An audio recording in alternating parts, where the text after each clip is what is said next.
Hierdie party is gestig basies in Menenberg. Want ons kom nie beloftes maak aan die mense nie. Ons stel reeds voorbeelde van wat ons gedoen het in die area. Ek het gesê in Menenberg gestem van, ek is 'n ghetto kid. Ek word groot in plekke soos Menenberg. En Menenberg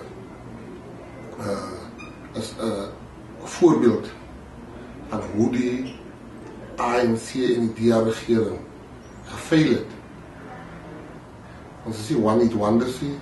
Ons is nie hier om te appear, to disappear nie. Ons het nie so goed gedoen soos ons verwag het nie.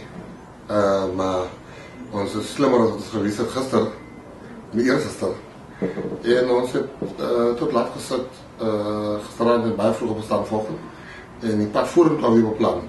Ons is gereed om die ding op te tel, die staf op te tel en verder te vat. Ons het 3 maande gelede vrede bewerkstellig tussen die verskillende bendelede in Menenberg. Voor die bendes het niemand geweet hoe om het hanteer nie die nasionale regering nie die ANC nie, die ANC-wetenskap nie, die DA nie.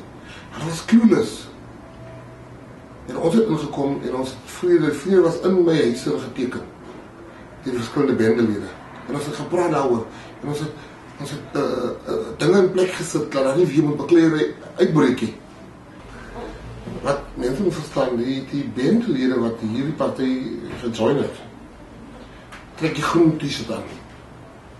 Hy dra nie weer vlag. So, as hy 600 was, en die ander over 700, as hy hierdie t-shirt oor sy kop aan het, dan is ons patriotte. Die groen gang. Ja, ons die groen gang. Dat is ons patriotte. Dat is, we are God gangsters.